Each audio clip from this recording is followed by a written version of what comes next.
তো রাজশাহী পদ্মা মন্দিরে হরিবাসর হচ্ছে, একদিনও যায়নি। তো আজকে সবাই বলতে এই যে রায়ের বাবা, রায়ের দাদা, আমি সাজুগুজু করে বের হচ্ছি কীর্তন দেখার উদ্দেশ্যে। তো ভগবান মনের আশা পূর্ণ করুক, আমরা যেন ভালোভাবে যাই, কীর্তন দেখে আবার বাড়ি চলে আসি। তো যাই, তারপরে ওখানে কি করছি সেগুলো তোমাদের সাথে শেয়ার করব। আর পিছনে দেখো লাইটটা বন্ধ করে দিল, কিছু করার নেই।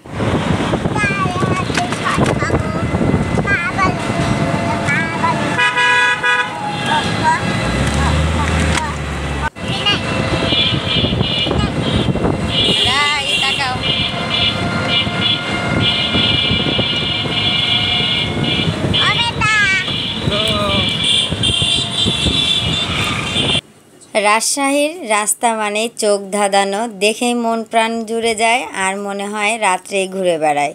যাই হোক, রিকশাত করে চলে আসলাম আমাদের এই যে রাজশাহী পদ্মা মন্দিরের যে কীর্তন প্রতি বছর বছর হয় সেটা।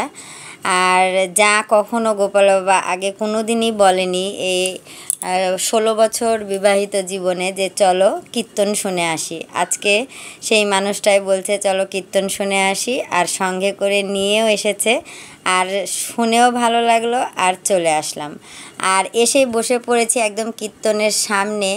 আর বসার পরেই দেখছি একটা ছোট্ট বেবি আমাকে দেখে, আমাকে বলতে এই যে আমি ভিডিওটা করছি মোবাইলটা দেখে শুধু আমার দিকে চলে আসছে।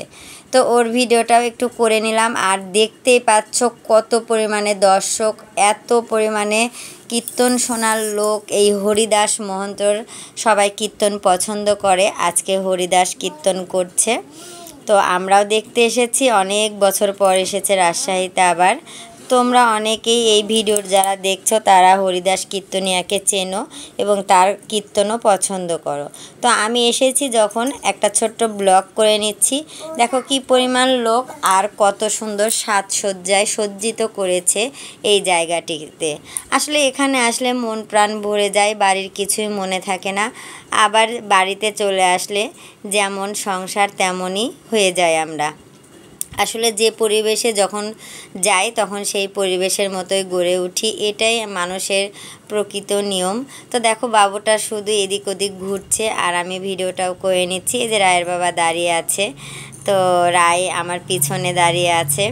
রায়ও একটু পরে এসে দেখুনি এদের সাথে কীর্তন করবে।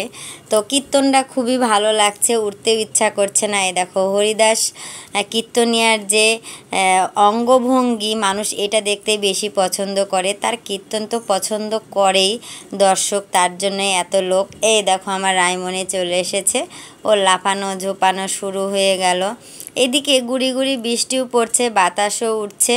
ওই যে বলে না যে যেখানে যে মন নিয়ে যায় সে সেটাই দেখতে পায়। 1 ঘন্টা কীর্তন শোনার পরে মনে হচ্ছে বাড়িতে চলে যাই, অনেক রাত হয়ে গেল, যেতে আবার আরও বৃষ্টি নামবে, ভিজে যাব কি না। তো একটু প্রসাদও নেওয়ার ইচ্ছা আছে, যেহেতু আজকে প্রথম এসেছি আর আজকেই শেষ।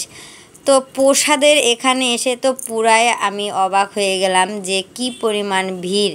না হলেও 1-2 হাজার লোক এখানে প্রসাদ গ্রহণ করবে, তার জন্য 500 করে লোকের সিট হয়তো আছে। তাহলে বুঝতেই পারছো যে কত পরিমাণে জোর জবরদস্তিভাবে সেখানে ঢুকে প্রসাদটা খেতে হবে।